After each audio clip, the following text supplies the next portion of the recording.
You ready? Yeah. Been a minute, bro. Let's do it. It's been a year since I've seen you like in person. For sure. It's been a while. Anyways, Junior's in the house. Yeah.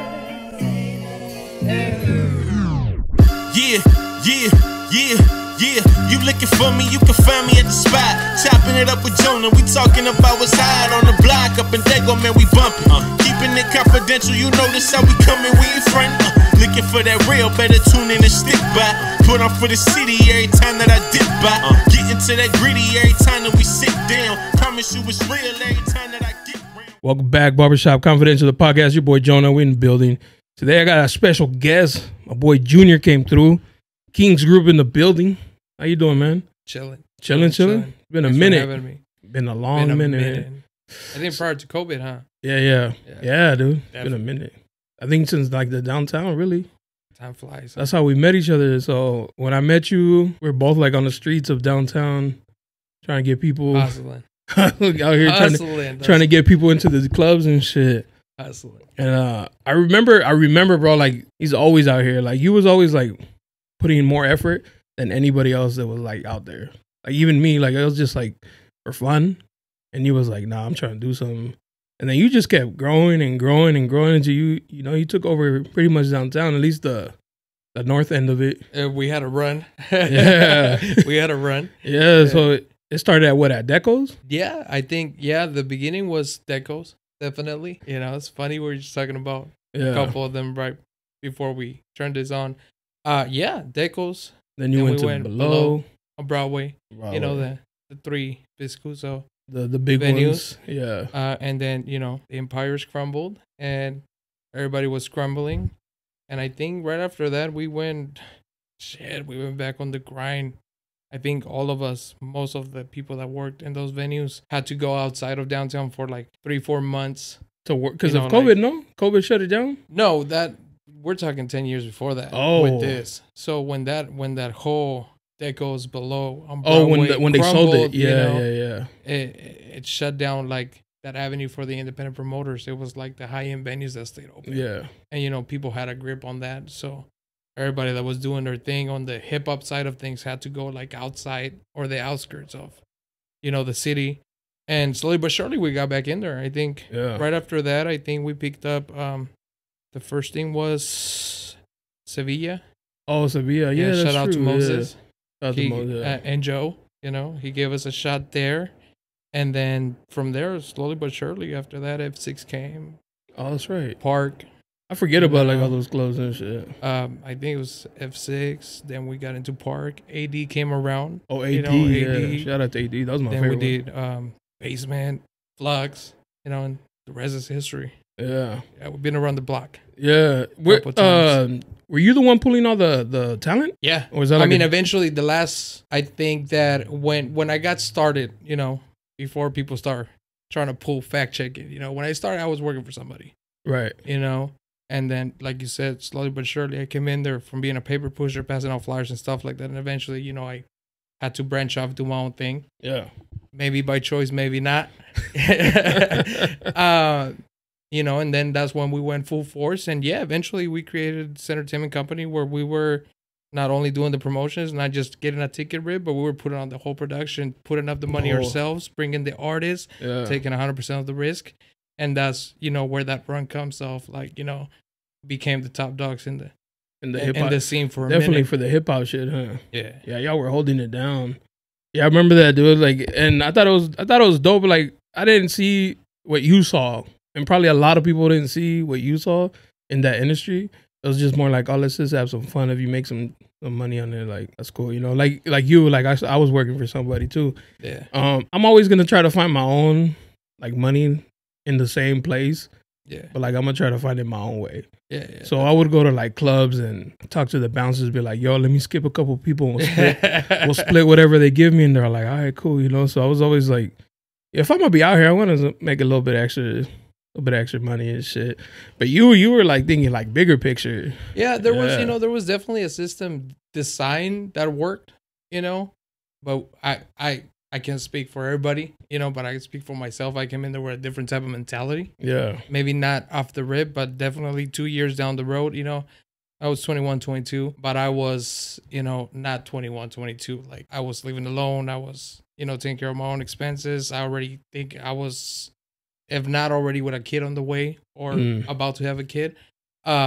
So I came more with that, extra chip on my shoulder of like, yo, this got to make sense for real. Yeah. And once again, not by choice, but by force, like the opportunities to really eat more than a ticket rip wasn't really there. So, just like in the music industry, people like JC and them did, we did the same thing. We said like, hey, you're going to let us in one way or another. Or whatever needs to be done, whether we got to put the bread up, whether we got to build the infrastructure, whatever it has to be so we can participate at a bigger level, had to be done. And that's why I went that route. That's what's up, man. And then, like, yeah, you were holding it down for a minute. And then you got out of that scene and then went into, after that, you were doing I don't want to call it was a restaurant, no? Well, we can only skate around that situation because of legal issues too that happen and are behind us. But I don't want to give no shine. I think that a common denominator in my story at least is by force, not by choice. The nightlife stuff was dope. It was great, but eventually it became too easy, and then it became, I don't want to say like I found a ceiling to it. But it kind of like became one of those situations where after 4 or 5 years of doing the most that you can and continue to keep to, for lack of a better term, that reign of, being the ones or the company that brings that talent. I was like, okay, cool. This is cool. We're making money. But at this point, what's next? Yeah. I don't see it being sustainable. At that time, I was probably 25, 26, 27, 28. I don't see myself doing it at 40, 45 like other cats do it. Yeah. Right. Unless I go into ownership, I don't really see it doing it. And I'm just not. The industry is too corny for me. Too corny? Too corny for me to go into a position of like working for somebody or becoming a GM. So I didn't see that happening, because of the gay politics that come into the game. So to me, it was more like, okay, let's maintain making this money that's coming in is amazing, but let's start looking at what's next. Right. So that got us to open up the horizons a little bit and start treating our company not only as an event production and promoter and booking talent, but also to create kind of like a marketing agency. This is where in the Facebook ads and all that stuff that we are all now super familiar with was not really like the thing to do. We were still passing out flyers, putting out posters, stuff like that. So once we identified the opportunity of marketing and branding through social media, and so I was like, hey, if I can sell 1,000 tickets for a concert, I can sell food every day. Yeah. I can sell shoes every day. Yeah. So in that moment, I said like, hey, let's start reaching out to these bars and these restaurants and let's do their marketing. Yeah. Let's see who we can bring to everybody wants to eat. So, we started working with some bars, started working with some restaurants, and eventually that got us a few partnerships. Or a few promises, right? And that's how kind of like I got my first taste of like the food industry side, right? And then once again, the common denominator, by force, not by choice, COVID came. Yeah. When COVID came, that whole restaurant partnership and stuff got tricky. We got some motherfuckers out of debt and shit, but once COVID came, they were like, oh my God, take that back. You don't own it. I own it. Blah, blah, blah, blah, blah, blah, blah. Yeah. Well, we figured it out, we went back to a drawing board, let the lawyers do their thing. And once I started seeing that the COVID restrictions are going to be lifted, I went into that mode. I was like, all right, cool. The clubs are going to take a minute to come back. What are we doing? And that's where I was in my home office, trying to, think of what we were going to do. And initially I started putting together a marketing plan to start offering to restaurants to get them out of the COVID hole, and I was like, all right, cool. I'll launch the marketing agency again. I'll go full force on that. I'll get a bunch of clients. I'll help them market and get delivery and pickup, which is the thing that was going to be, I think at that point, it was like a month out from get it lifted to where you can do delivery and pickup. And one night it just hit. I was like, hey, bro, like, You became a partner in a restaurant for over a year. And that restaurant was borderline ready to close when we came on board. And we had a great run for 13 months prior to COVID. We made the business profitable. We turned the business completely around.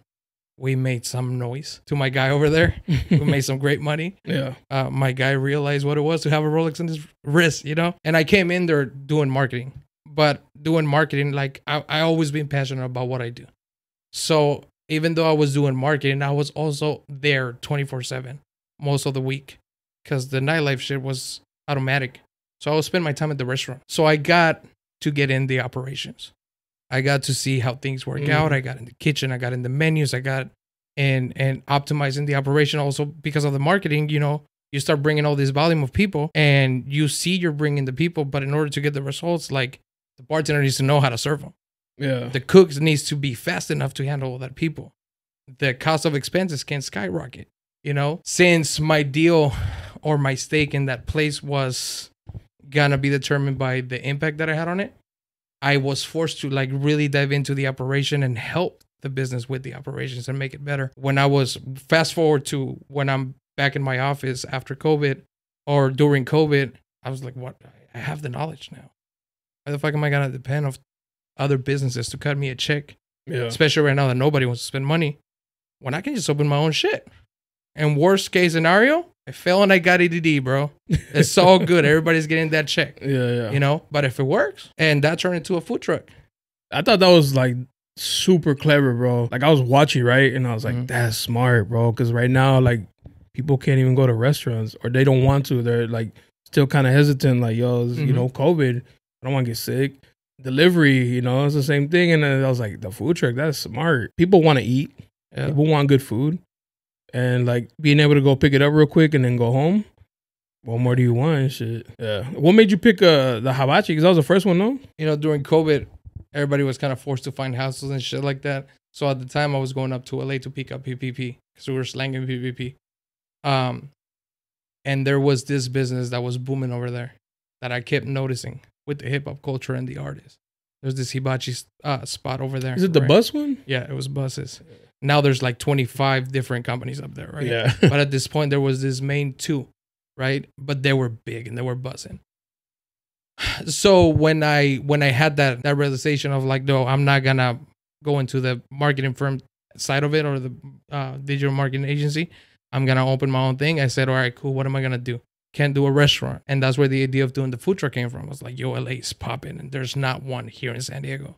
So I go up there a couple of times to pick up PPP. I see him. Listen, bro, I got to that place the first time and there was two trucks, same brand, two trucks back to back in one street, middle of COVID, and kid you not, 100 people on the street waiting for food on a Wednesday night. I was like, yo, this shit is ridiculous. I go back, there's 6 trucks lined up in the same block, 300 people in the street, and I'm not bullshitting you. The same food? Like crazy. Like you can go back on my Instagram and you'll see it. Like I posted it. And I'm like, yo, this shit is crazy. So I reached out to them like, yo, what's up? Let's branch out to San Diego. Like, what's up with a franchise or something? They're like, sorry, we're not doing business with nobody. I was like, all right, bet. Cool. I respect it. Yeah. So I had a partner. You know, I kind of discussed it with him. Like, yo, we got to do this. He was like, nah. I was like, oh, we got to do this, bro. Like, it's not like, how are we going to invest the money right now that, you know, we're not making any money? There's not even like, we can't see a day that we can say like, yo, eventually the clubs are going to come back. Like at that point, we were really, there was no security that we were going to go back into that industry, right? I was like, yo, man, like we got to do this. Like this is working crazy up there in LA. So a month went by. I had a menu. I was putting everything together. I was like, yo, bro, like we really have to do this, right? I know a little bit about marketing. I knew a little bit about restaurants. I knew nothing about how to do a food truck, right? So I started talking to people and then I found somebody that knew how the whole business of food trucks worked out, figure out how to get a truck, figure out how to, the whole process to get it together. And I was like, yo, bro, like we have all the pieces, let's do it. And he was like, all right, but are we really going to go with hibachi? Like, keep in mind that hibachi, the cheapest plate is like $30. A plate, yeah. Yeah, $30, $40, $45 during COVID, right? And you tell anybody, I'm going to start selling Benihana's food off a truck. They're like, you're crazy. Nobody's going to buy that off a truck. Now, I saw it in LA, right? So I was like, yo, this is going to work, you know? But you tell anybody else, they were like, you're crazy. Yeah. You're insane. And one of the main reasons why I went with the hibachi one first, aside of doing anything else, was because I didn't want my moves to be looked for anything other than the move. What do I mean? If I would have gone with a taco business or anything related to Mexican food, it would have been seen as I was being spiteful against the situation that had just ended. And that was real gotcha. important for me. Yeah. The energy behind my move was, let's just move on. Right? Yeah. And if you do it once, you can do it twice. You can do it over and over again. So even though it was far-fetched and it was a little bit setting yourself up for failure because of all the things that I just mentioned, like you don't know how to do the business, you don't know about food trucks, you're gonna sell plates that are $30 to $45 in the middle of a pandemic, you're crazy. You're gonna sell steak, chicken, shrimp, and lobster off a food truck, you're ridiculous. To me, it was more like, yo, it's a challenge in the middle of a challenge. And we just went for it. It was fucking amazing. Fucking amazing. The first fucking 6 months of business were fucking amazing. Month 2, we opened a second truck, and it wasn't even hibachi, the second truck. It was birria. Yeah, the birria truck. You know? And I felt free to do the birria one because it wasn't going to be looked at as spiteful anymore. You know, just like, yo, I proved that I can do it again with something completely different. Now, it has nothing to do with what I left in the past. Yeah. You know? So that's the story how that shit started. That's dope, man. Comparing like the food industry to the nightlife, which one did you like as like personally? Which one did you enjoy more? Or well, the nightlife shit was fun, dog. Like it was fun. Yeah. It was fun. It was glamorous. You're hanging around with artists, you know, like you having interaction with people that you used to listen to. Yeah. You know, that seem untouchable, and all of a sudden you're doing business with them. You know, it was fun. A fucking nightclub is fun. Yeah. You know, but I don't know, man. Maybe because of my age, I do have 3 kids. You know, I enjoy this more, and also because, you know, I from 25 to 30, I always had that in the back of my head. Already being a father of 3, it was like, yo, this is cool, and I'm making cool money, and it's amazing. Like you name it, Cardi B, Rick Ross, Lil Wayne, Ty Dolla $ign, YG, you name it. It's not JC, Kanye, or Beyonce. I done it, right? This shit is not gonna keep running and feeding me for the rest of my life unless I'm here. Yeah. You know, and the other businesses that I'm in now, shit, bro, long after I'm gone, they're gonna keep making money for my kids and the kids of my kids. You know, I just gotta build that infrastructure, build that chain of restaurants, build that system, and shit's gonna keep paying me. Yeah. You know, so I'm enjoying this process a lot more than that, even though I love and I'm super proud of everything that we accomplished there.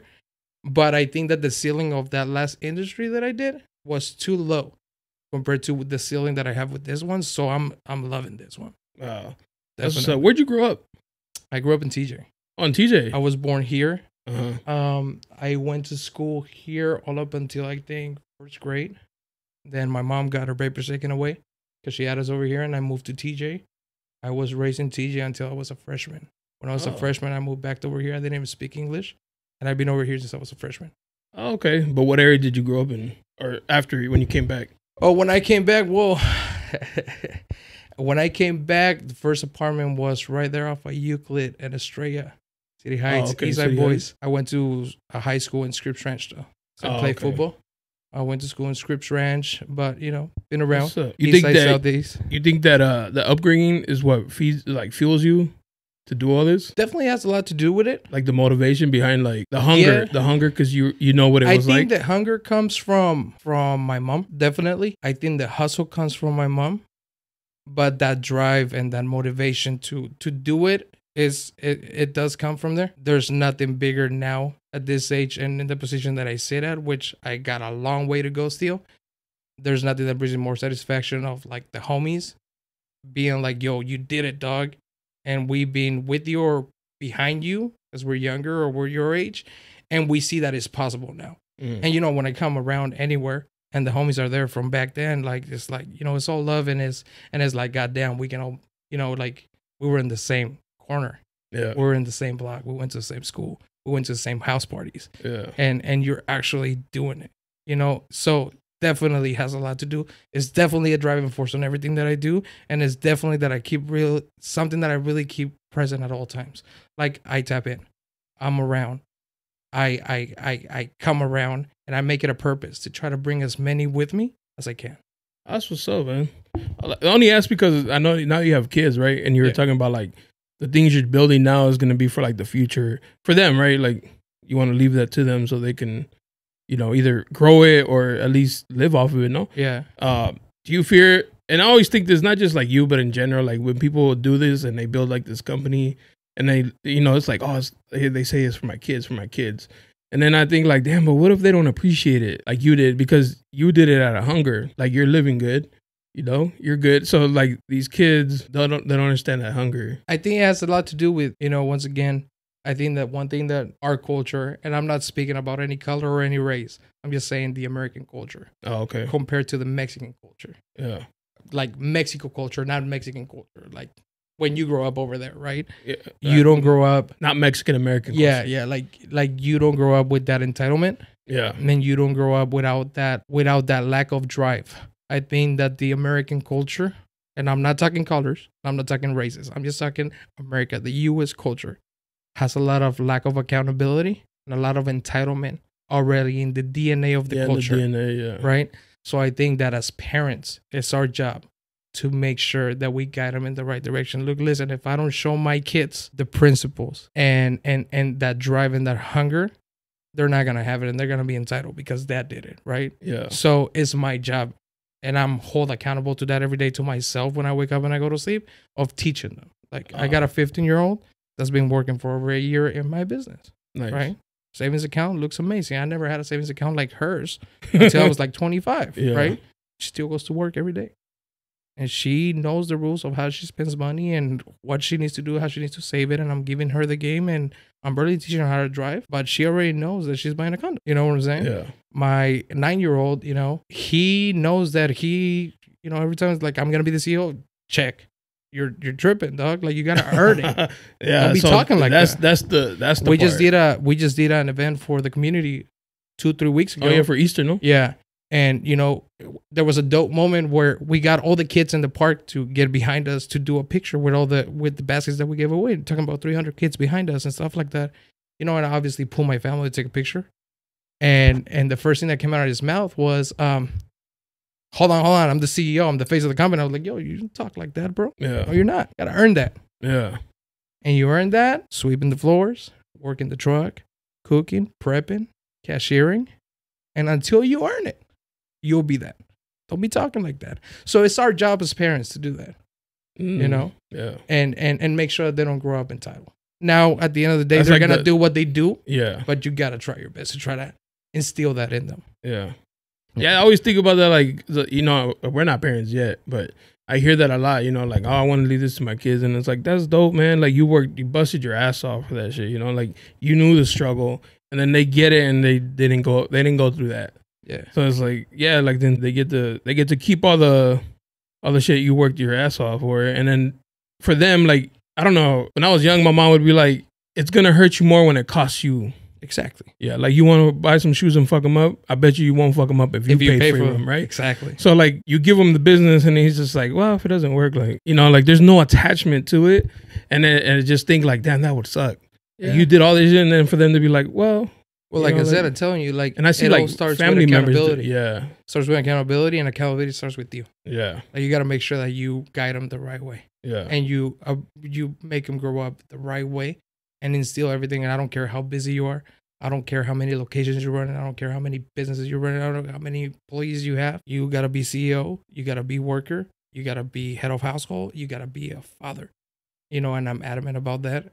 That accountability of not short stroking anything that I do. As much as I am in my business, I am my kid's life. And it's my job to make sure that they don't grow up entitled. And to check them. And to make sure that they have the consequences they must have to learn and to never give it, take it for granted. Yeah. You know, I think that's what happens in all those cases that you mentioned, that somebody wasn't, as much as the kid is responsible or the next generation is responsible for not appreciating it or taking it for granted, those parents were probably as responsible of not making sure of taking the time to make sure that they didn't grow up like that. Yeah. That's my take on it. I might be wrong. You know what I'm saying? That's my take. I'm not even a parent, bro, but I'm just like, you try to, like, learn from other people, you know, but you also got to do your own thing and shit. I just think it's like it's going to be hard. Because, like, for instance, me, growing up, I didn't have a pair of Jordans. I could never even dream to ask my mom to spend like $150, back then, $200 on a pair of shoes. Like, never, bro. Like, as an adult, like, if she says, what do you want for Christmas? It's nothing. Don't buy me nothing. Yeah. You know what I mean? And so, like, if I have a kid, I'm be like, oh, I want to buy them. 100 of them. I want to have every single style. Every single drop. But there has to be, like, that resistance. And I think it's cool when they're really young. Like, I did it. Like, yeah, you know me for a yeah, minute. And you know that King, like, Shout out to King. And he's old enough to watch this stuff now, so he's probably watching it right now. What's up, King? You know, you were around when King came into my life. You know what I'm saying? Like, you were around when we were in the middle of the downtown stuff. You know that when he was young, it was like laced up, like this fool was not even walking, and he had all the Yeezys, right? Just like his dad. But as he got older, now that he's 9, you know, and I think it started like at 6, he has been taught to earn everything he wants. You know, and one, you know, few tips, you know, like I started giving them for their birthday. Hey, you want a birthday, or you want a trip, or you want some dough? Let's go open a savings account, right? And 2 out of 3 of the kids always been, give me the dough, right?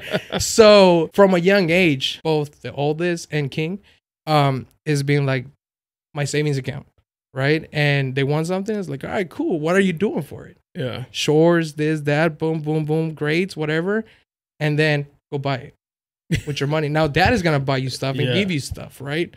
But if you when want dad wants to, and I do it all the time, But when they ask and they want something, it comes out of their dough. So they start learning from a young age.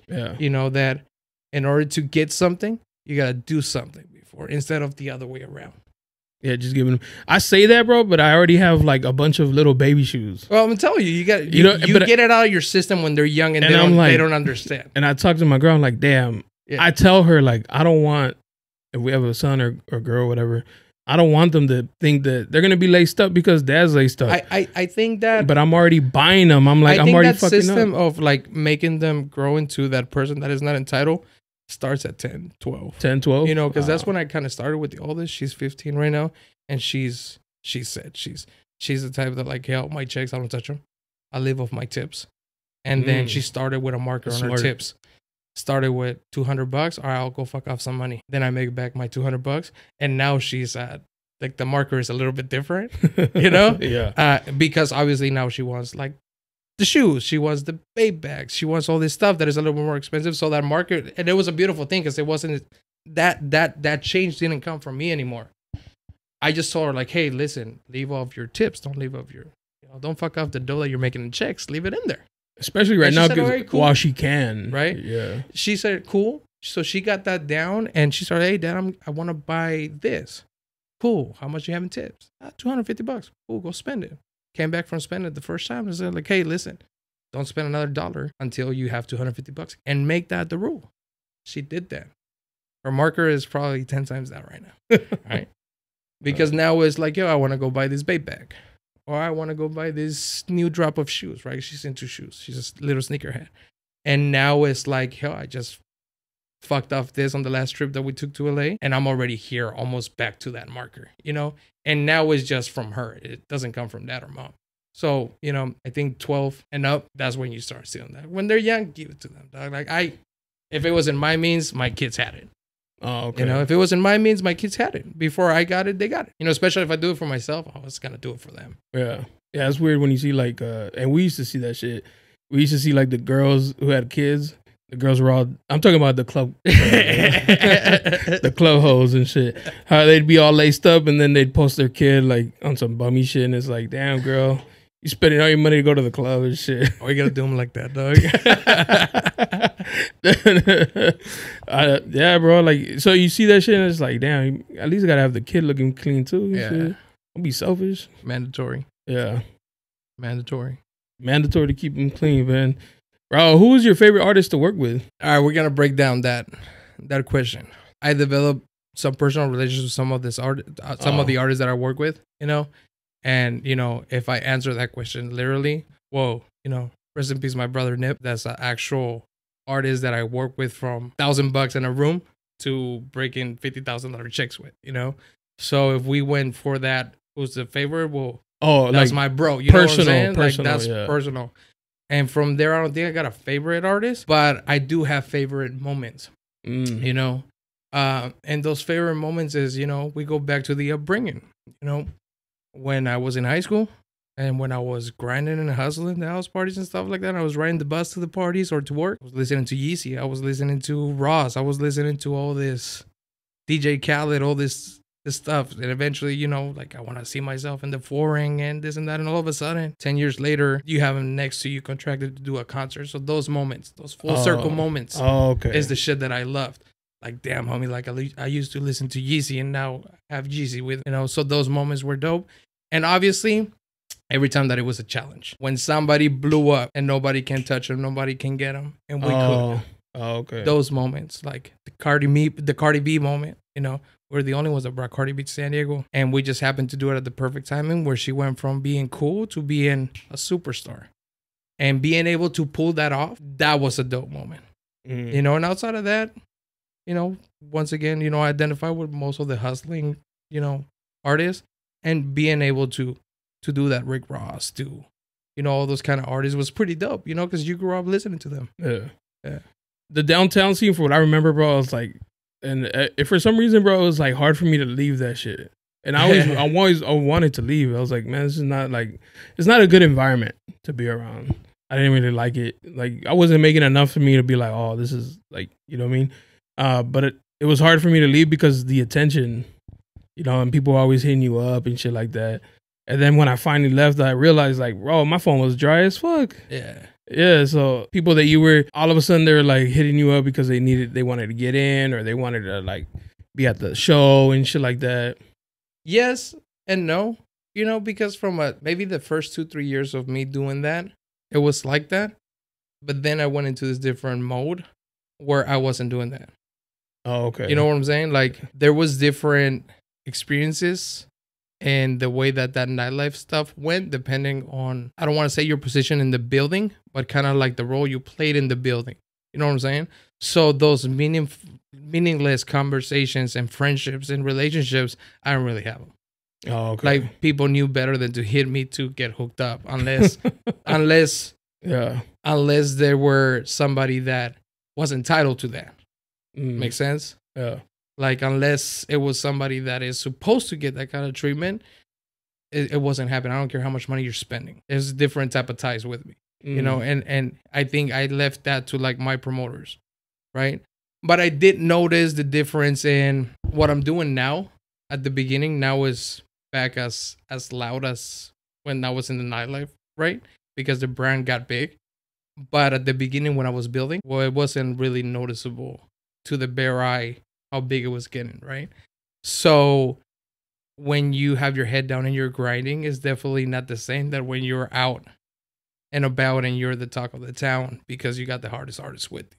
So I did kind of experience that where people kind of think like you fell off or you're not as popping as you were before. Yeah. The whole time you're just loading up and working on something way bigger than whatever you did before, you know, and you come back around and then it becomes evident again. And they all come back around like, hey, bro, I gotta get next to you by any means necessary. And it's kind of like, all right, cool. You just play the game, you know? But, you know, for the longest, bro, I wouldn't, and nothing against you, bro. I've always, like, you know, I've always had a respect for you. Like, you've always been cool with me. You've always taken care of me whenever when I've hit you up and shit. And I'm not one to hit people because I don't like being friends with people because they think I want something from them. Yeah. Right. And so for a while, like, I saw your shit blowing up and I was like, my girl would be like, you want to try it? I was like, no. Nothing against you, bro. Hey, real one. Nothing against you. It was because you know who you were attached to, and I was like, I can't give him my dollar. Yeah. Like, but I did. Yeah. And I was like, we're gonna try it, but I'm not gonna post it. Yeah. Like, I'm gonna do this because, you know, I fuck with Union. So it's one of those things, you know, like I'm against popular belief. I'm loyal out of fault. Look, bro, I'm a fucking heartless piece of shit businessman when it's business time. But also because of the upbringing, I do have that same thing that every single person that's been in my seat has of being loyal out of fault. Yeah. And there's been people that I carry around and people that I had around that I had that PTSD that I got to take them with me, which I eventually grew out of. You know, I think that was like the last part of like my evolution lately, where I stopped feeling responsible of taking everybody with me and just let motherfuckers stand on the decisions that they make and on the character that they really have, you know? And, you know, right now that you mentioned that, you know, I get it and I respect it. Because yeah, bro, if I was in your position, like there's a lot of motherfuckers that don't deserve that fucking dollar. You know what I'm saying? And honestly, I was just like, fuck, bro. Like, we ended eventually, like, I would buy it and we'd fucking enjoy this shit. It's good as fuck. But it would just be like, bro, like giving this motherfucker my. And this, you know, the craziest shit, bro. Like, I'm not gonna say no names. The craziest shit, bro. I've never had an interaction with the person for them to be like they don't like me. I just think it was like who I was cool with, maybe he was, you know, that person wasn't cool with. So like by association, like I got lumped into that, and it's just like that's fine. Like I got no issue because I'm the same way. Like if my boy don't like you, guess what? I don't like you. You know, I'm the same exact way. So, but it's just like it's like useless fucking thing, you know. And it's like there's no point to it. But I gotta stand on. Hey, listen, bro. I gotta stand on it. Comes dead, bro. Yeah, we healed over here. You know what I'm saying? Yeah. Like I have no energy for any of that shit anymore. Yeah. I 100% understand it, and I feel you. And you know, I wish motherfuckers will heal. I wish motherfuckers will stop being fucking haters. You know, but unfortunately, this is what it is. Everything in due time, and you just gotta, you know, say this is not for me and move on. You know? Yeah, we here. Yeah, nah, but your shit's fire, bro. I've had it, and I was like, it's clean, it's dope. Like, you know what I mean? Like when you like, I didn't want to, but it's nice. Fire. The only thing I haven't tried is the birria. Don't be a fucking hater, Jonah. The only one I haven't had is the birria because I'm not huge like on. That's alright. But I'm try it. Yeah, you brought us some hibachi. I appreciate it's that. Right. You know, you check that shit out once it's over. I'm glad you're doing it good, bro. Doing your shit, man. Like I said, number of respect for your hustle and shit. What was did you like the 18 and up side or the 21 and up? Because you were heavy in like the deco scene. See, I never got into it because of the partying part of it.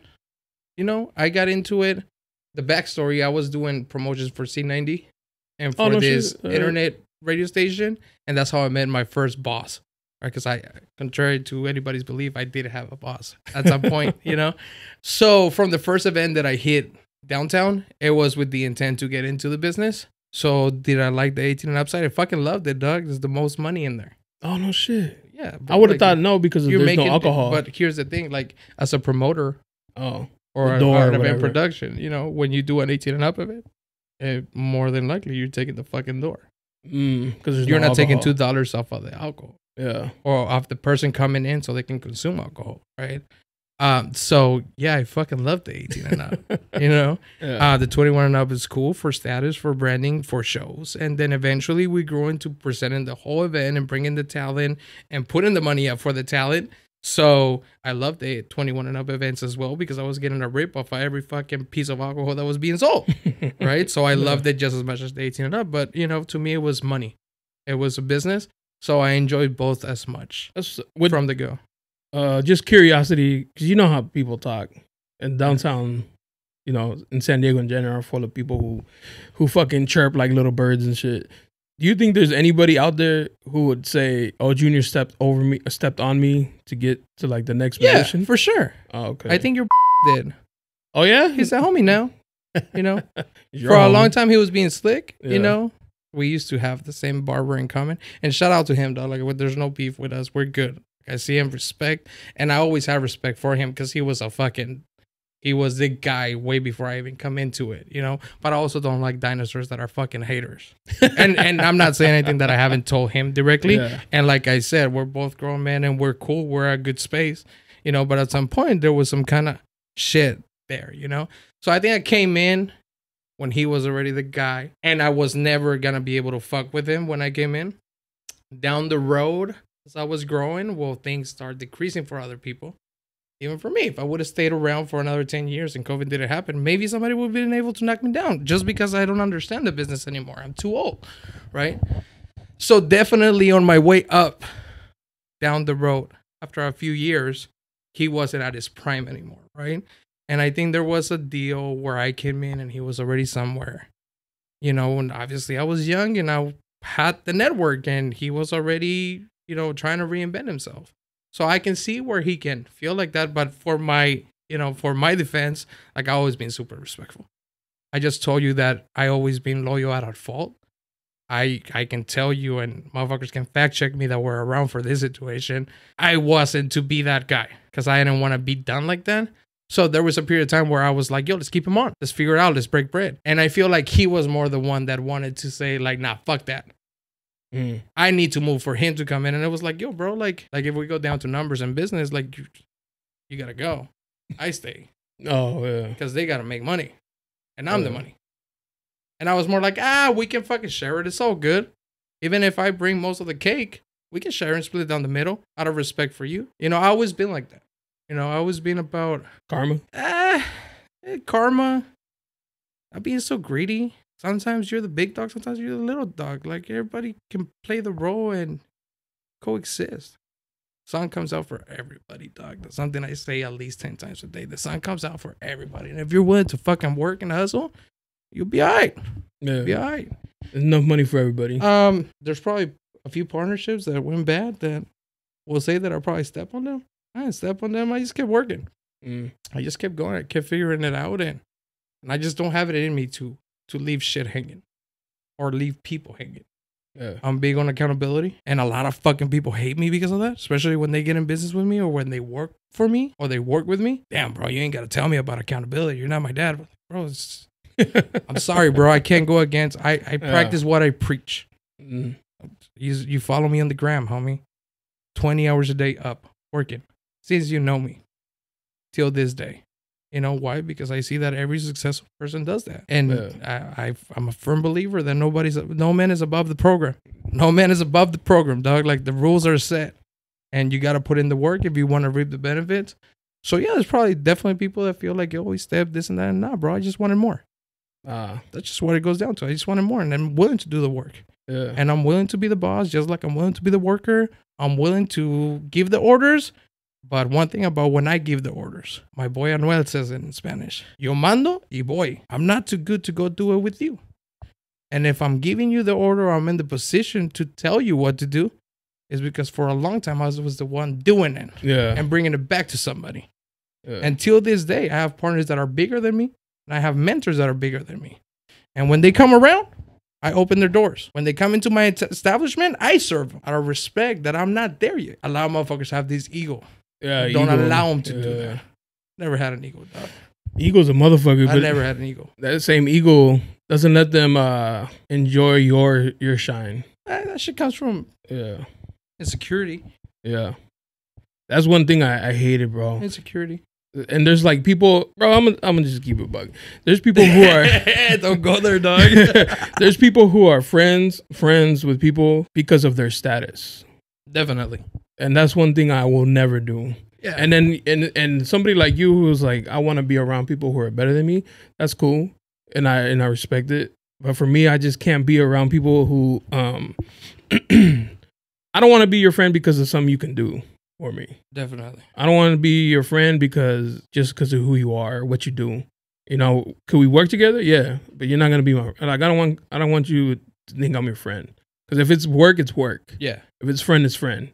Yeah. So then, you know, you have friends who want to treat it like, you know, business shit. And it's like, bro, I don't give a fuck how much you make. If I'm you could be poor, bro. If you're my friend, you're my friend. Yeah. I don't give a fuck. You don't have to brag to me.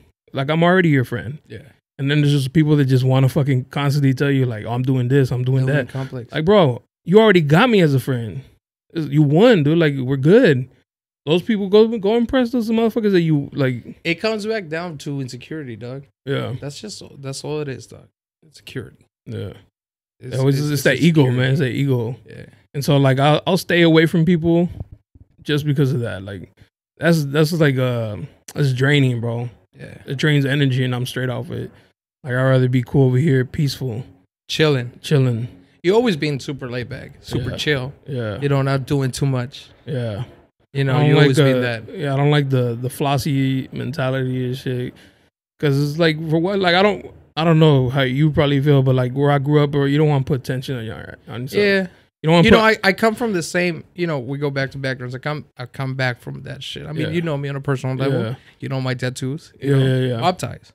We go by the mob rules. Yeah. You know, sometimes there's some necessary evil. Sometimes you need that attention to capitalize. Yeah. Sometimes you yo, bro, there's nothing I hated more than doing the social media shit when I was doing the club shit. After a while, it got fucking old. Yeah. Why? Because I was already fucking doing it and I needed to fucking broadcast that. Like, I there's was no walking more, around with yeah. Cardi B. Like, at some point, especially as I got older, it's like, God damn, dog, this is too corny. You know what I'm saying? Yeah, yeah. It's too corny. But also, you got to put yourself on the eyes Of the right people. the customer Mm. or the guy that is buying into your brand or what you're selling or what you're doing. For example, doing this shit. For the first 2 years of the business, I kill my social media. I don't know if you noticed, but if you go to my Instagram has like 1,000 followers right now. I thought you was just made doing like the a new one nightlife. or some shit. I killed it. Oh, you The like, moment that I started the business, I said, yo, Birria Kings, Hibachi Kings, El Toro, let's build the brands. Personal suicide on social media. The focus is going to be the business. The first 2 months, I was promoting heavy, using all my resources, using all my social medias, using everything to drive the traffic to those pages. There was a little hack, and I said, fuck. All right, cool. I'm going to get it back. I got it back. And for a week later, I told my girl, like, hey, listen, I'm killing myself on social media. Erase it. I was without the social media for a week, and I was so focused. And I was like, yo, the brand. Like, I already pulled all the resources and all the people that follow me because of the nightlife stuff. They're already on the other pages. Yeah. Yeah. And in that moment is when it got real. You know, we go back to the conversation we had at the beginning, and it was one food truck. The idea of Kings Group was Hibachi Kings. The idea was to open a food truck. Everything worked out. We inquired into 3-4 locations to open the first location. After we opened the first one, a week later, we were like 2 weeks out from the grand opening. A second location that we had applied for a lease got back to us. It was a better location, but we had already signed the lease for the first one. And that's when the Birria Kings idea came. Because we were like, yo, bro, like, this is less than a mile away from the initial location. We already signed the lease. We already are set to open there, excuse me. What do? We can open the same business less than a mile away.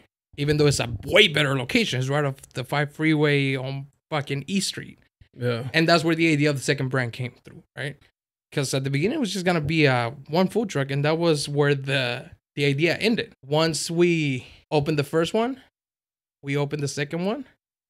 And I focused on building the brands, because the moment that I saw the first 2 weeks of the first truck and how it was successful, I was like, oh shit, this is it. I'm not going back to the other shit. And people will always ask me, are you going back to the nightlife shit? No, I'm not going back to the nightlife shit. I'll go back to the nightlife shit once this shit is going and it's growing and I have 10 locations, and I'll go back to the nightlife scene as an owner. I'll buy a venue. I'll buy a restaurant. Yeah. See, my next goal is to have something like Temple. Oh, Temple. Where it's a fucking restaurant, cantina, bar / nightclub. Yeah. That's when I go back to nightlife. And I go back to the limelight of the industry shit. Before that, I'm not interested. But yeah, that social media shit is corny to an extent. But sometimes you gotta do it. You know, it's part of the branding. Yeah. I feel you on that, like on the podcast shit. It's small, bro. It's like growing, you know, it's like steady growing and shit. And then people will be like, what's your Instagram? And I just send them mine. I was like, fuck, I don't care about mine, bro. You just gotta build a brand. Yeah, like, help me, go to my shit, dude. Like, my shit's whatever. Like, I don't post nothing but me and my chick. And when I saw it, you know, when I did it, it's like, you know, it went from 1 truck to 2, and then it became 4 or 5 locations. And that's when I was like, yo, this is gonna be a brand. It's going to be something bigger. And that's where I was like, all right, I'm taking a step back, as it's been junior. Right. And the nightlife has been me building myself up. And I came to year 8, year 9. And that's where I was wondering what's next after this. And I was like, damn. When I identified that the business was going to grow and it was going to become something bigger, I was like, okay, I got to build this, because this will continue to live after me. And then I can go back and worry about my personal brand again. Yeah. For the brandy, did you find it, did you want to, I had always thought about this, like, okay, let's say, you know, I build a brand or whatever. Mm-hmm. Like, for some reason, I was like, I don't want to be attached to it. I want it to be its own thing and nobody know that it's me. You know, and I can't do it obviously with the podcast, because like I'm the fucking host of it. Uh-huh. But it's like, I don't want to be attached because there's people who don't like you. Like me, bro. Like, I didn't want to fucking order a hibachi plate just because of who you were attached to. There's one thing about me, dog. Like, I hated school. I did good in school because I fucking hated it. What do I mean by that? In order to not go, You had to be good at it. I was just good at it to get it out of the way, right? but I didn't like school. So everything I learned it from fucking podcasts, books, audiobooks. I don't like to fucking read either. All right, don't follow my educational advice, please, kids. And interviews from people that are actually successful. So both scenarios have a lot of backing from different successful people. Attach yourself to the brand. Don't attach yourself to the brand. My take on that: attach yourself to half of it. Don't attach yourself. There's shit that I'm doing that nobody knows about. Okay. And nobody knows I'm behind it. And then there's shit, since I'm the driving force, that I have to attach myself, and it's beneficial to be attached to. So that's my take on it. You should have both. I see what you're saying. Yeah. That's my take on it. You should have both. Yeah. There's things that I'm doing is more beneficial. Nobody knows that I'm behind it. There's other projects that people kind of know that I'm behind it, but because there's a driving force to it, like for example, shout out to Cutthroat. You know, I partnered up recently with the guys from Cutthroat brand. You know, they're killing it in the barber shop game right now, in the barber game. Shout out to Jesse, the owner, and all the other guys that are with him. He reached out to me. I told him we both come from City Heights. You know, we grew up in City Heights. I met him down the line. I respected what he is doing, the branding that he created behind his brand. And I mentioned to him 2-3 years ago, like, eventually, dog, whenever you need something from me and I can attach to your project, let me know, because I'm a fan. That was my conversation with him. Down the line, he was like, hey, bro, I got an opportunity to open up in your neck of the woods. What's good? So let's go. In that situation, my full support. 100% behind him, but I'm behind him. Even though it's our thing. It's his thing. Because he's the driving force. I'm here to support, bring my input, bring finances, but it's his show. So when it comes down to that, I'm standing behind him. You know, so depending on the situation, depending on the brand, depending on what it is the position that I play. That's what's up. I seen that one. I drove by it the other day. I was like, that shit is big as fuck, bro. Yeah. It's a tattoo shop too, no? Tattoo shop. He has 5 locations. He has one on 3rd Avenue where I have the Hibachi truck. That's his brand. That's his barbershop. We own the one in East Lake Otay Ranch together. Oh, there's one out there? Yeah, that's the one that we just opened 2 months ago. That's the one that we partner up on. And then he has one in City Heights. He has one in North Park. He has one in Escondido. I think that's it, right? It's 1, 2, 3. That's 5. Yeah. That's what's doing up. His thing, bro. Yeah. Like he's doing things just that's like I'm doing my thing with the restaurant. He's doing his thing. Dope ass brand too. And it's the same thing. Like he figured it out. You know what? A lot of we've been around San Diego scene of barbershops for a long time, me and you. And I don't think nobody has executed that branding. Kind of, yeah. He has. That style. Like I mean, there was one, but he made that brand bigger than. Yeah. Well, once again, I'm pretty sure that I know who you're talking about, what brand you're talking about. The brand Cutthroat. It's not a barbershop. Oh yeah, it's a lifestyle. It's a life. Okay, yeah. You know what I'm saying? Yeah. It can be product. It can be merch. It can be the barbershop. It can be blogs. It can be podcasts. Yeah. It can be all this stuff. So he was smart. King's Group. Hibachi Kings. Birria Kings. King's Group. Because there's no limit. Yeah. To what fields I can go into with this company. You know what I'm saying? Yeah. That's dope, man. You killing it out here, bro. You're one of the like the few that I respect, and just because like how you've gone about it. You know, like you started from nothing. Like I remember seeing you out on the streets and shit. So like, there's like more from that one than people who like had like major assist. It's like, all right, cool. And then you found like these angles, and that's like one thing I'm always thinking about. Like I'm always thinking about like, yo, fuck, man. Like you found that angle, right? And you found it early, and you took advantage of it. And it's like finding that angle. Like, and honestly, like in all honesty, bro, I'm still trying to find like my angle. Mm-hmm. You know what I mean? Like I'll find it eventually. Just do shit. Cause I feel like I feel like I can do it. Like I have it in me. I just got to find it and then jump on it and then take the risk. I think what you're doing right now, this is dope. I think this fits you, and this is maybe the one. And I tell everybody that I talk to, like I said, bro, like now I'm at a point that I have like 60 employees, right? And a lot of them are younger. You know, a lot of them are older, but a lot of them are younger, and I see myself in them. One thing that I always said is just fucking do shit. Just go for it, dog. Yeah. Just go for it, and one thing will lead to the other one, and then you'll find it. You asked me 10 years ago if I ever was going to be working and building a fucking restaurant chain. I would tell you, no way. Yeah. Ended up here. Yeah. You know what I'm saying? Yeah. So just do shit. Just do it. Just do shit and don't take no for a fucking answer, and always be willing to do the work. And one thing that I do appreciate, somebody that we didn't want to mention, But he told me once. Well, he actually didn't tell me. He told somebody else that was in my vicinity. Then he repeated it to me once. I worked for him, and then he eventually worked for me. And he said something along the lines, because I don't want to misquote him, but hijo, don't ever think you finished paying your dues. And I believe that shit is fucking one of the realest, most truthful statements ever, dog. Most of the people fall off because they feel like they already made it, or they're too big or too good to do the work. And I'll tell you, dog, like that shit is something that you pay your dues every fucking day. Yeah. I might be sitting as the CEO of my company right now. I'm still putting more work than anybody else in my company. And the day that I stop doing that is the day that I'm going to lose it all. No matter how much I have. I can fucking guarantee you that. I've seen it way too many times. Like, so, you seen it personally happen? I seen it, dog. Like, you took the L? I seen it. I put myself in difficult situations for being entitled. I put myself dog, I put myself out of my own ego. I put myself out of huge contracts. You were there. You were around. You seen me go from being up here to, where the fuck is this dude at? What the fuck he's building over there? What happened to that? Ego. I don't really talk about my L's no more. I appreciate them, though. Every L I've taken, I'll never forget them because they taught me so much. This is an L I took. There was a time, bro, when I was like selling shit. Not illegal shit, but selling shit. Yeah. And I always had money on me. But I always had this cheap ass little wallet. It was a money clip. It was cheap as fuck, bro. I think my mom gave it to me. It was probably like $5. But I always had it. Always. And then one day I was like, you know what? I'm gonna buy myself a nice wallet. I think I've earned this.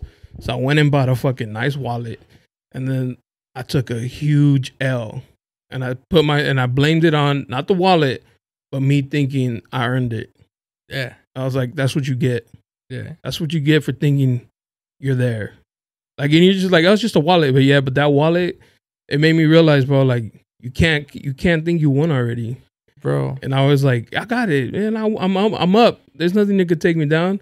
And it all came fucking crashing down. You said it on like me, 20 times since we started this conversation. So like, bro, I respect it. You're killing it. This and that. I was like, hey, bro, it might look like that, but I take more losses than wins. Guarantee you that. I fail more times every day than I win every day. I'm willing to keep going. Yeah. And I'm willing to take the lesson and do it again. Yeah. And I'm willing to do the work and not get a reward from it and do it again. And that is the deciding factor to keep going through life in an upward trajectory. I don't want to say going up or moving up in life. It's just going up or doing better than you did before. At a small incline. Yeah. Yeah. You know, I take a lot of L's.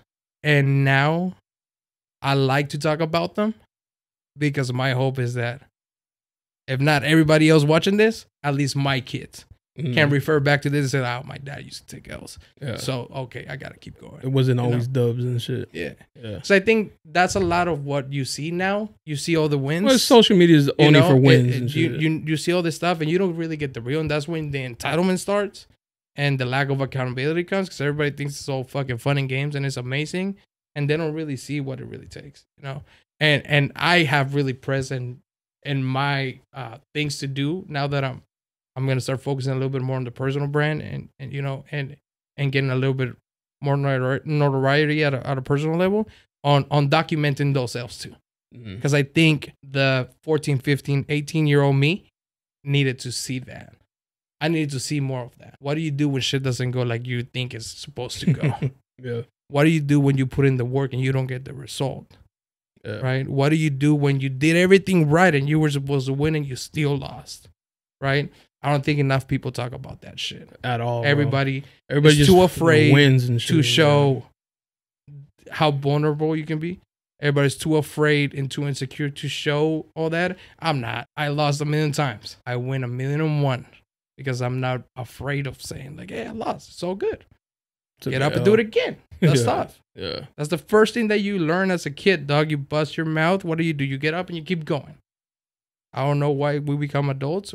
We like to hide that. Like, nah, bro. Like, it's all good. We all take L's. Yeah. A lot of people just don't. They don't want to fucking like. Security. I don't know, admit it or talk about it. I got a homie that can vouch for this one. You know, shout out to my homie Cookie. His cousin actually still cuts my hair. He was the homie that opened up his doors when I lost when I was young and I decided to go my own without my parents, he was the one that opened up his door. Not necessarily to his house, but to his car. So I was living in his car, right? Damn. And I remember, dog, making $5 stretch. You know what I'm saying? Yo, like eating the 99-cent tacos from Jack in the Box. Yeah. And the big gulp refill from 7-Eleven. And every time I drive down fucking Trojan or fucking El Cajon Boulevard in 52nd, I remember, dog, like I was living in the back of the homie's Taurus, taking a shower in his house when his mom wasn't there, and buying food from Jack in the Box and fucking 7-Eleven, dog. And now I come around and I got homies from here that work for me, you know, and I cut their checks.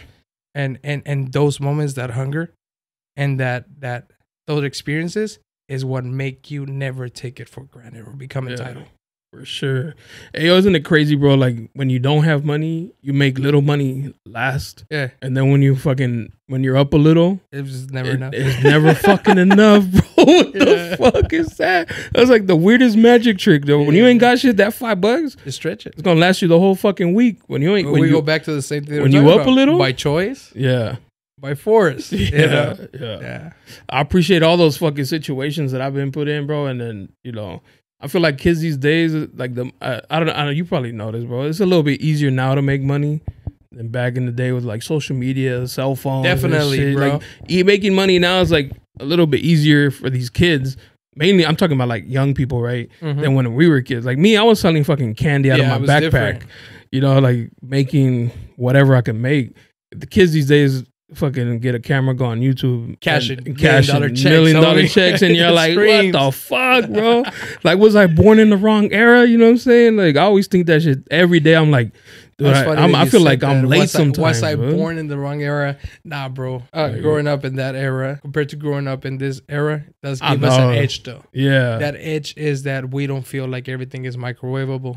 We don't think everything is easy. Yeah. Right? So in the long run, the younger generation is not built like us. Yeah. It's too soft, dog. And that's one thing that I want to change for my kids. Yeah. And it's one of the things that I work at there. Like this new generation is way too soft, homie. And nothing against anybody's beliefs or way of living. I respect it. You know, but like, man, I thank God personally that I grew up in the generation that I grew up in.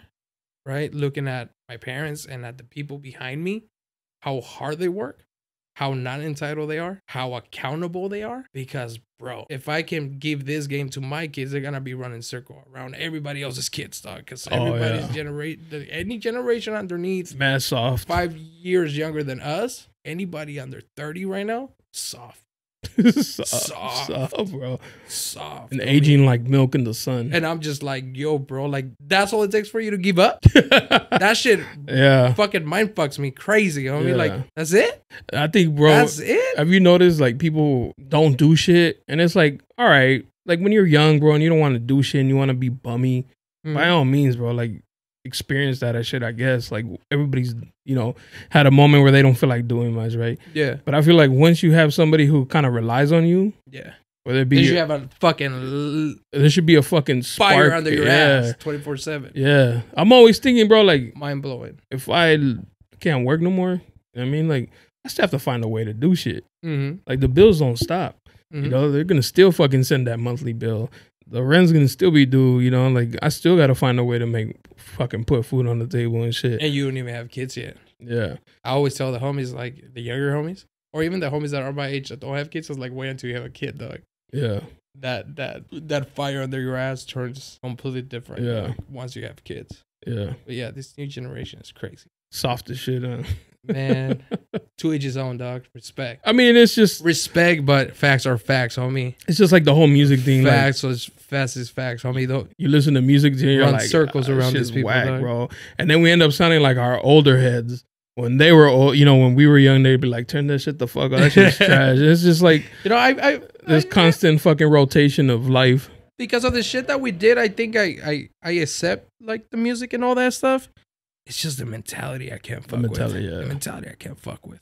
Yeah. It's all good. Whatever goes on the song goes on the song. But when it comes down to like the mentality and being soft and I don't know, man. Like I just have a different. Either being soft or being fake hard. Yeah. That's the that's the line there. It's like you're soft and you accept you're soft, or you're soft but you want to pretend to be hard. Yeah. And it's like, bro, you're gonna pretend to be hard in the wrong time in the wrong place, and it's gonna cost you dearly and shit. Definitely. Yeah, that's just insane, bro. But you're doing your thing, bro. Keep taking those L's. Let's go. They're making That's right, huh? They're making you who you're becoming and shit. Yeah. Starting new projects. But other than that, nothing exciting going on in my life, dog. Work. That's it. Do you even drink, bro? Yeah, work. You drink? Yeah, party. I don't think I've ever seen you drink. When I was doing the nightlife shit, I didn't really drink. Oh, okay. You know, I was always working. Yeah. I was treating it like a job. Now, you know, I look for an excuse to have a good time with the homies. That's you know, every once in a while, once a month, you know, just to disconnect for an afternoon and then go back. Yeah. That's what's up, bro. I'm proud of the shit you're doing, man. Appreciate it. You know, even though we met in the streets of downtown and shit. There you go. Like, we didn't grow up together, but I've always, like I said, bro, I've always had like a respect for some people. We got. I mean, it was a good 10 years that we grew side by side in that era, you know. Yeah. You were already doing your thing when I came in. Yeah, but it was more like on a fun tip. Yeah. And there's things that I regret, bro, and that's one of them. Not taking it more serious. There's a lot of things, like, you know how they say, el que no oye consejos no llega viejo. Yeah. I wish I can go back and talk to myself. There's a lot of opportunities that I let pass because I wasn't thinking right. Why do you think we don't listen to people? Ego. And now that I'm older, I hate when people tell me, I know. No, you the fuck you don't know, because you're in this fucking situation, bro. When people tell me I know, I get angry because you don't. Or else you wouldn't be in this fucking situation. Yeah. Whatever situation it is, relationship, job, whatever, if you knew, you wouldn't be in it. You know what I mean? You wouldn't be in the hole you're fucking in if you knew. So you don't know. So we got to listen. People need to listen. People get hot on me when I tell them to listen. You know what I'm saying, bro? Like, people get hot on me. And then you fucking get irritated because you're repeating yourself and you're like... And you're not even done telling them what you're telling them. You don't want to fucking listen? Chinga tu madre, pues. Like, Crash. Yeah. Fine, that's another thing that drives me crazy with these new generations. Go crash and burn. Tell me how that went. I was wild. Like I just mentioned that at the beginning. I had a boss, dog. And I eventually left that safety net of having the boss and getting paid for my services. And, you know, but I don't think I never had that mentality that a lot of people in this new generation has, which they want to be independent. Or they don't want to be told what to do, but they're reckless about it. Yeah. Like, legit. Like, I don't think I ever said, like, yo, even if I crash, as long as I'm driving, I'm good. Like, I never had that mentality. This younger generation is like, they just want to be the guy or just want to be the one in position without having the knowledge, without taking the advice, without nothing, out of ego. They just want to be the ones doing it. And they don't realize the value of, I just said it earlier, like, bro, I got mentors. You know, I got people that I listen to. I might own my company. I might be sitting in the president's chair. And I might make all the decisions. I got all the checks. But every month, I got about 5 different people that come into that building, my building, to tell me what I'm fucking up on. It's important. Super important. Yeah. Bro, I got 3 kids. I got over 60 employees. I got 5 locations. I've been working my ass off since I was 17 years old. And I still got 5 people come and tell you when you come into my place of business, my office, my warehouse, and I sit there and I fucking listen to what I'm doing wrong, and I take it. And they come back the next month and they ask me to give them a report or be accountable to what they were telling me. Yeah. And 10 out of 10, they were fucking right. Yeah. And my shit is better because of the shit they told me. You know some of them. You remember Louis?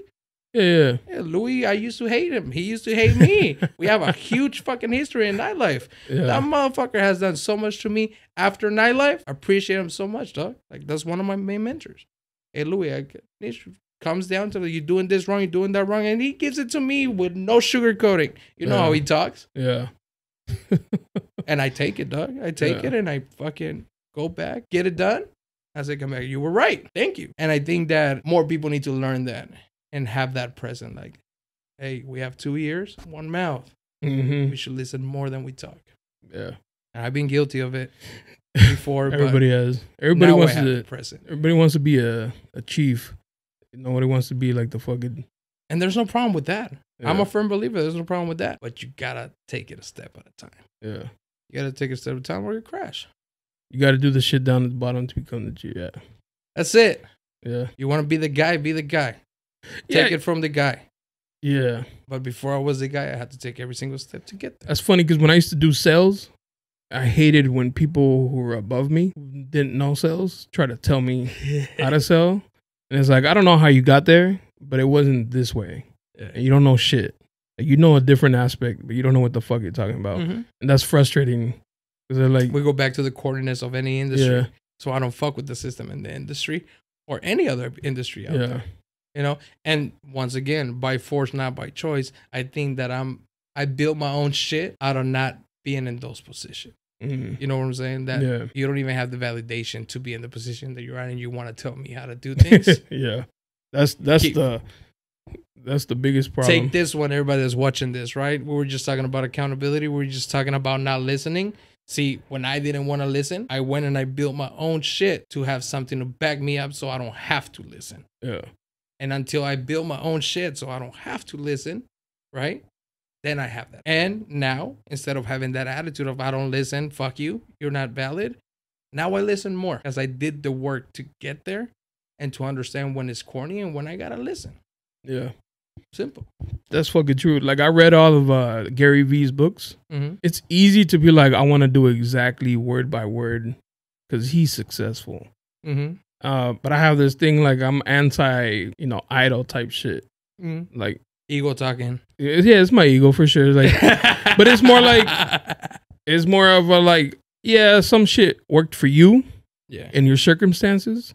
Those may not work for me. So Back. from what you wrote, and I read his books, I was like, I'm only going to take what I need to take. What I need. Yeah. Because I can't do what you did, because we're not even, it's not the same shit. It's not the same field. Yeah. Circumstances are different, Mhm. Whatever his word, they helped them, they're not mine. So I fuck with Gary. I don't fuck with him on the soft side. On the soft side? Yeah. He's soft, you think? He got a little soft in there. Did he? Recently? I just feel like, once again, respect to everybody, but there's certain things when you have a platform and when you get to a certain level that you can't leave up for interpretation. And I get the nice side of it and trying to be mindful of that person that you can be so straightforward with. And that's why I will never go into a field where I try to give people game and tell them that I got the answers, right? I will only broadcast what I'm doing. I will never tell, hey, you should do this, you should do that. Because I feel like when you tell somebody, oh, you got time. It's one thing. I believe 99 of the things that he says, and I watched it all as well. And I'm a fan of him. Unlike you say that you don't like to be a fan. I'm a fan. But there's certain things that he says that is like, oh, that's a dangerous trap. Like telling somebody, telling a 25-year-old, you got time, right? That 25-year-old might take it literal. And that 25-year-old might have already 3 kids that are starving and that are going to grow up. And are going to be 15, and they're not going to have what they need from their parents. Yeah. And they're going to end up making the same mistakes that we made. Having kids at 14, being out there throwing house parties to make money, risking fucking getting shot, etc. Because a 25-year-old heard Gary B saying, you got time. Yeah. When in reality, what he means is like, hey, even at 50, you can start all over if that's what he's trying to say. You gotta be specific because you got time. If you don't have receive kids, the message how they want to receive it. Yeah. The 25-year-old that is lazy is gonna say, "Hey, Gary B said that I got time, dog. So let me worry about it 10 years from now." I've been worrying about it since I was 15, dog, and I'm barely on my way. Yeah. 12 years later, and I haven't stopped.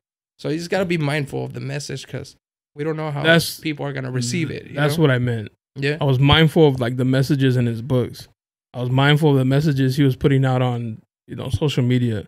Yeah. Like, I get it. I know I get what you're trying to say, but I gotta be mindful. Like, some of those things you gotta also see it from the other perspective. I mean, at the end of the day, as much as he's trying to get game, he's also trying to get as much exposure as possible. Yeah. So if he goes too hard with hustle and go hard, the people that don't believe in that is gonna tune out.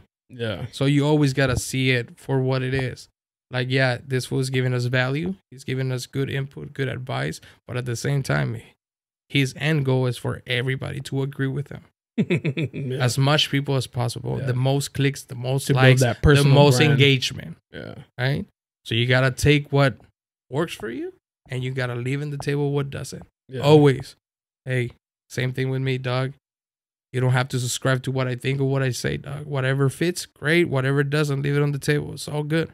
Yeah. I don't want to be the one responsible for you crashing. You know, Definitely, yeah. I don't even like giving like advice, to be honest, bro. Like, I always tell people, I just gonna give you my experience, yeah, my perspective, my point of view. What you do on you, I respect it and I support it. You like it, I love it, dog. It's all good. yeah.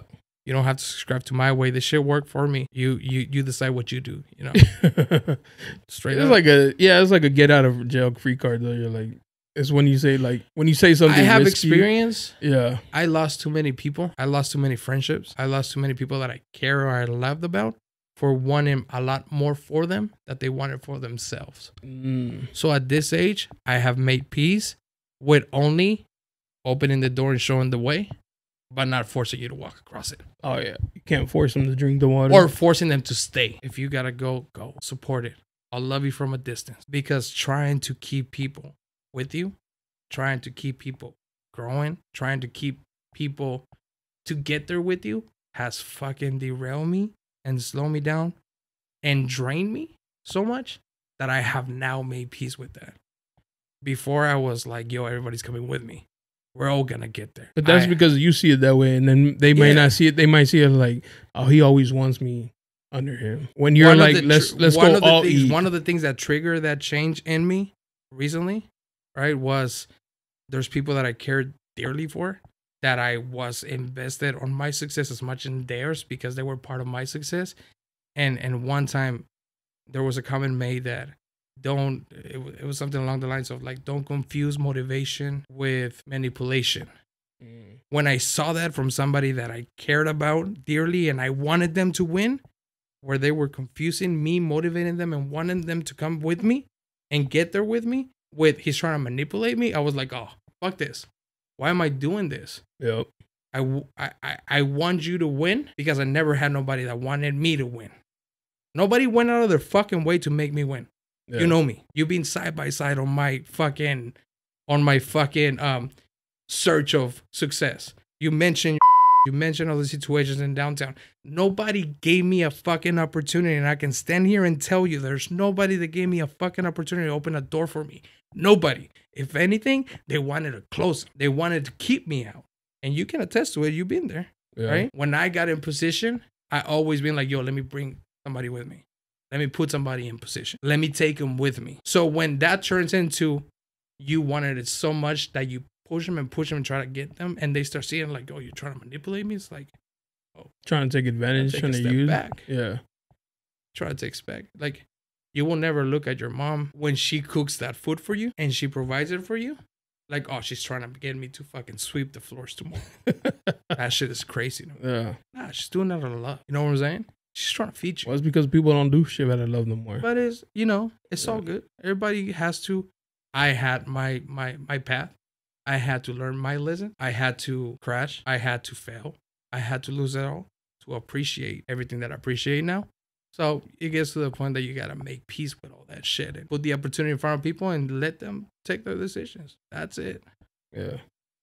That's true, man. You can't do much because then you're, like you said, they're going to think you're like trying to take advantage. And that's because of the culture we're in, like in general. It has a lot to do with the culture. Everybody's just trying to, step on somebody to come up. Not many people are left who are like, nah, let's come up together. Let's both win. There's enough bread for everybody. There's enough cake on that platter for both of us and shit. Nah, I want the whole cake. Yeah.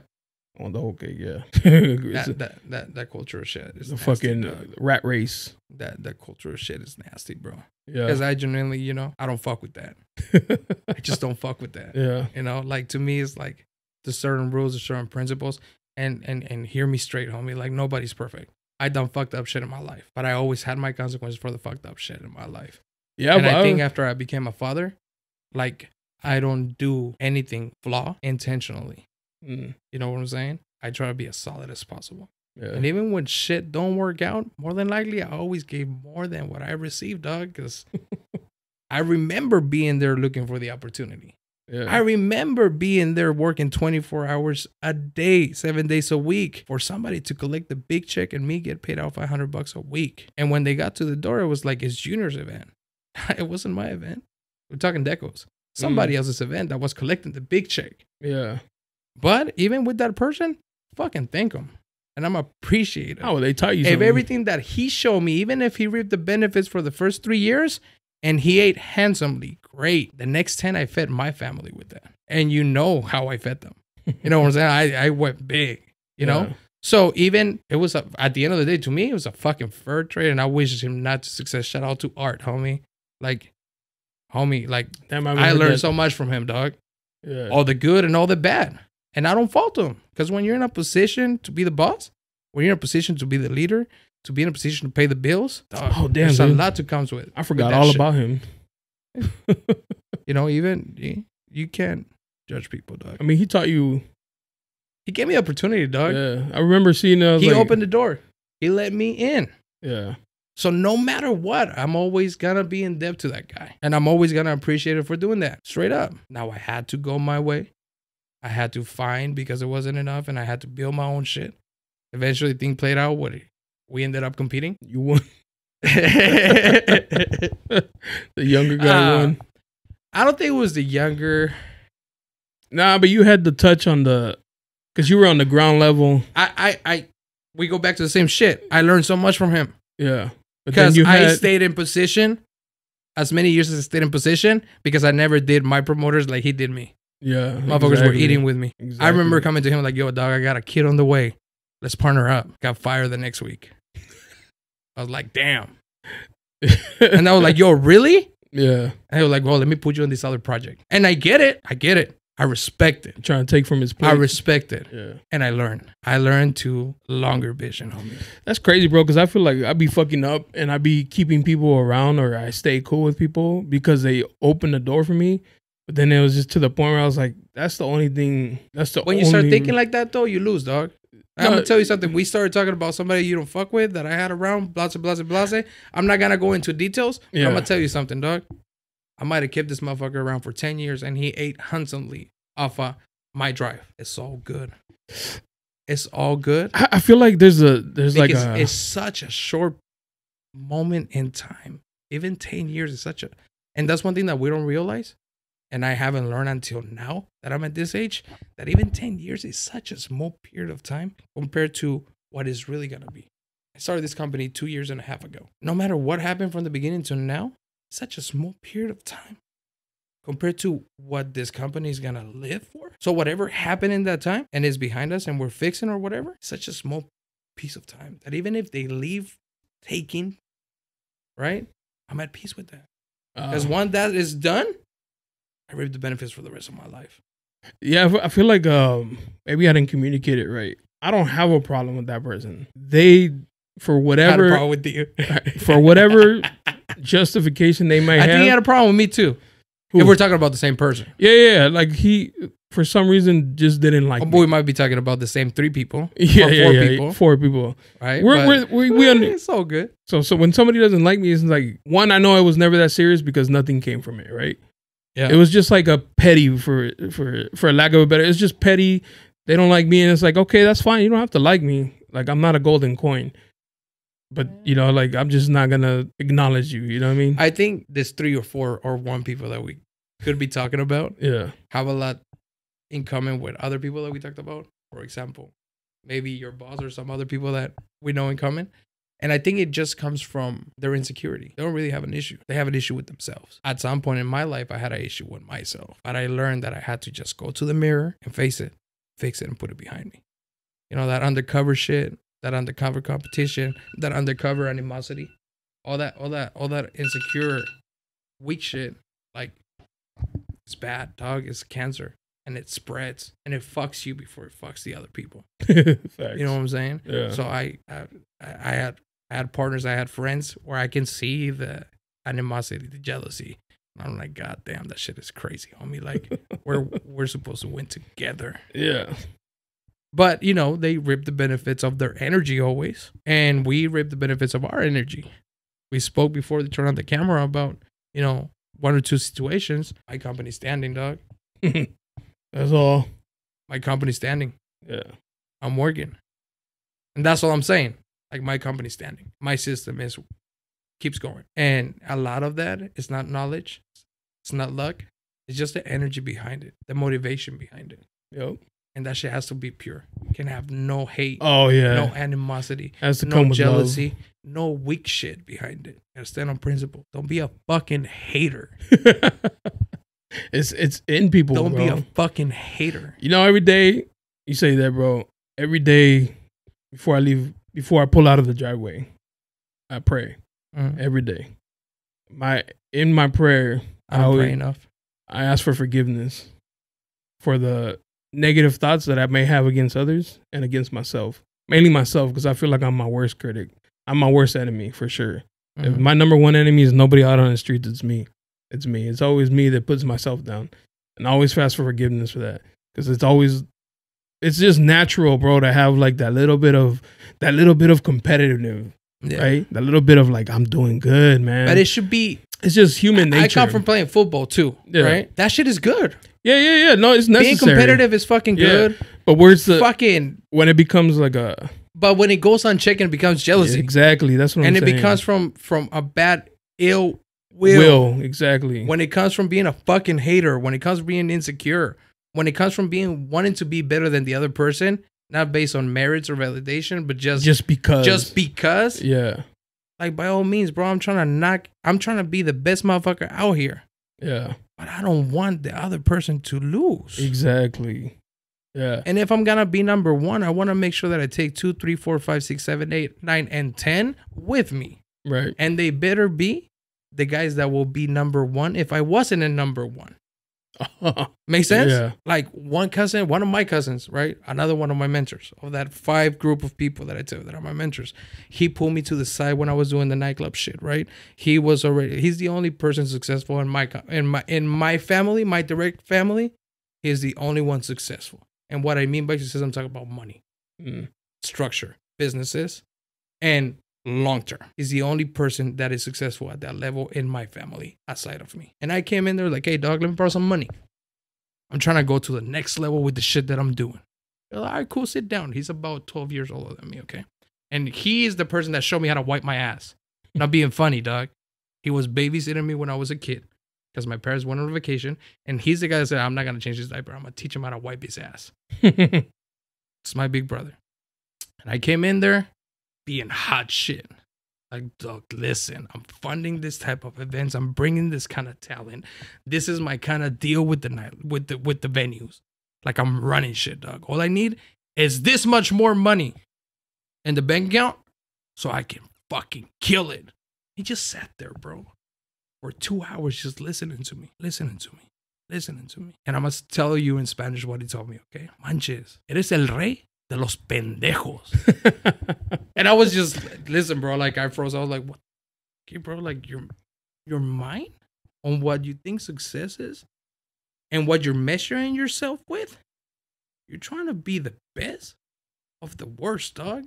And that's when my perspective on the nightlife shit changed. He put in perspective like, hey, bro, if you're not going Live Nation, if you're not going millionaire tours, you're wasting your time, right? And that type of people, that's why I brought up my cousin. That type of people is the people that show you how you should move. Yeah. You should compete to be better and to bring everybody with you. Yeah, no, like I was saying, bro, it's not so much like it's the competitive, it's like, you know, whatever, if it's sport you want to use, like my record's better, right? It's just like, okay, your record's better because you have the right players for the, you know, and they're all running on the same, you know, level. And some people, they're doing the best with what they have. You know what I'm saying? So that's why I ask for forgiveness, because I don't know people's situations. And I'm not saying I'm hating on people or anything like that, but it's just a competitive, like, for instance, let's just say my podcast. I feel like my podcast is doing good, but I don't know what to compare it to, because I can't compare it to like somebody who's famous. Obviously their name carries mad weight, right? They can put it on and like they get like 10,000 views within the first hour. I can't do that. I'm not famous, right? So like amongst in my area of room and everything, I feel like I'm doing good. But I'm not saying I'm hating on somebody, but it's just that competitive. You got to be cocky sometimes. Be like, nah, I got my shit's good, bro. Like, and it's different, you know. And it has to be checked. I think that it goes back to it has to be checked. That's why I check myself every morning. It has to be checked at the level of like you said, sometimes you need your ego, sometimes you need your cockiness to drive it farther. Yeah. Not to be your worst enemy.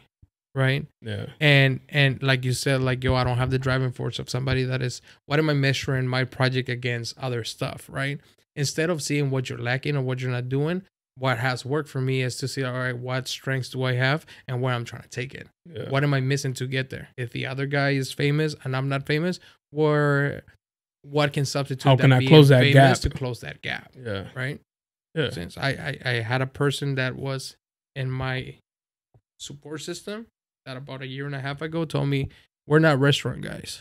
We don't know what the fuck we're doing. Stop playing like you know what you're doing. And he was right, bro. But he didn't know that every day since we started the business until this day, that is why I have learned everything that I'm learning. And I worked so hard since it wasn't something that I knew. Well, I knew that I had to figure it out because the shit was real. And I'm trying to close the gap. And I'm trying to make sure that this shit works, right? It comes from that, bro. Like people not understanding that whole aspect of being competitive, not being a fucking hater, not I keep saying that because that's where it comes from. Like that comment came from there. Not having a bigger vision. Yeah. And thinking that the process or wherever we're standing in the process is the end result. We're far from it. And the only thing that you need to make it or to get there is having the willingness to get there. As long as you're willing, as long as you keep yourself on check, as long as you're motivated and as long as you grind, you're going to get there. Yeah. Ain't nothing else. You got to trust the process. That's what I'm saying, bro. Like I just check myself every day, you know, in my prayer. Like I have to remind myself, keep myself grounded because it's, you know, those losses I took are an example of what can happen when I'm not grounded.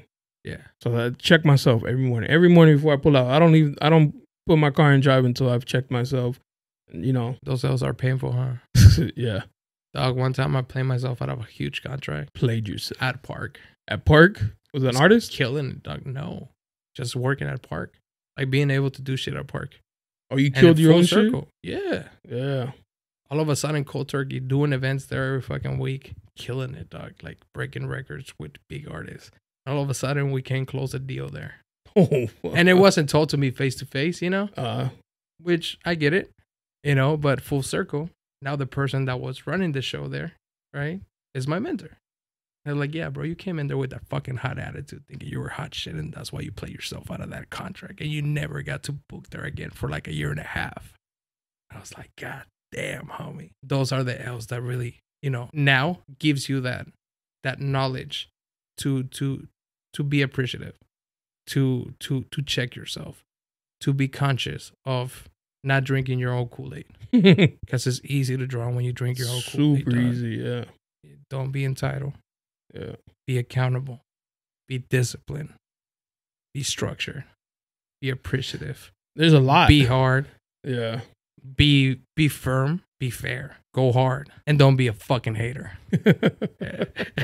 Don't be a fucking hater. With that, we'll fucking close it for this time. That's gotta be the don't be a fucking That's gotta hater. be the fucking title of the fucking podcast. Don't be a fucking hater. And then people are, and you know, se van a poner el saco. Oh yeah, for sure. Oh. Hey, we were talking about nobody. No names. In this conversation. Yeah. But if you want to put on the shoe. And I want to make something real clear. There's no ill will with nobody. Even if you're fucking suing me. Even if we're friends, we're not friends. We knew each other.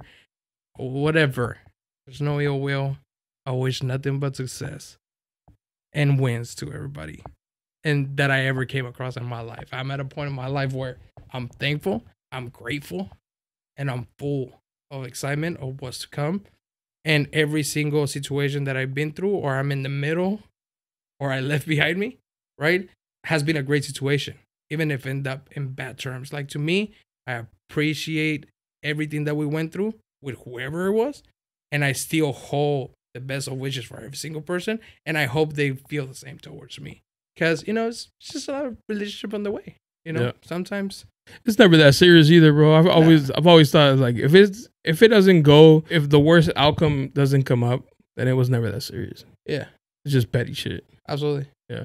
I know you mentioned that. Somebody was trying to kill me. No shit. It was that serious then, Junior? Homie is my homie. Oh. It's my homie. Yeah. And, you know, I write to him at least once a month.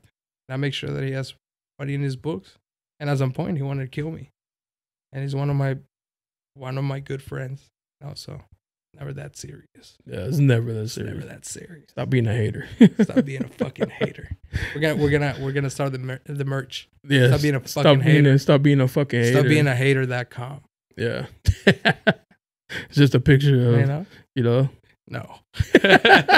No. Just a blank face. That's a good one right there. Damn. Yeah. I appreciate you coming through, bro. Appreciate like I said, I haven't like seen you in outside of social media in a while. It's good to talk. We've never really had a conversation. Never had a conversation this deep. I think we had a conversation kind of deep like this when you came to my party at F6 one time, my birthday. Yeah. That was just the alcohol talking, huh? You know, when the alcohol kicks in, I tell people like I'm one of those. Like, whatever happened with Billis, dog? I think he was in that picture too. Remember Billis? Yeah, that was my birthday. Oh, okay, that was your birthday. Yeah. You plugged me. You hooked me up. Be a fucking hater, Jonah. I learned. Nah, but I appreciate it, bro. Come back sometime, see what's going on. Maybe one day we could partner up and shit. Let's go. Let's do something. We should probably do the Stop Being a Hater once every 3 months podcast. Yeah, once to check up. Just to remind them to stop being a fucking hater. It's the fucking quarterly check-in. Stop being a fucking hater. Yeah. All right, bro. You want to shout out your businesses, bro? Let them know where the King's Group. King's Group. That's the umbrella. That's the umbrella. We have Hibachi Kings, Beery Kings. Chula Vista, National City. I have a taco shop down there by San Diego State University called El Toro. Street tacos and beer. And then, I have a little detail business. That's been there for like 6-7 years. ATR detail. And now, it's Cutthroat Boys. Cutthroat Barbershop. 5 locations. I own one for the record, with my partner Jesse. But yeah, support Cutthroat. There's a barbershop in every neighborhood. And there's many more coming. If you want a dope spot to get your hair cut, that's where you gotta go. And yeah, man. Shout out to Full Circle, another little project that we have on the way. So all my homies own a real estate agency. They're doing their thing. Shout out to them. And yeah, man, we out here trying to take over the world, one block at a time. One block at a time. Amen. Yes, all right, bro. Until next time, man. You know what it is. Peace. Yeah. You looking for me, you can find me at the spot. Chopping it up with Jonah. We talking about what's hot on the block. Up in Dago, man, we bumping. Keeping it confidential, you notice how we coming, we ain't front. Looking for that real, better tune in and stick by. Put on for the city every time that I dip by. Getting to that gritty every time that we sit down. Promise you it's real every time that I get round. Come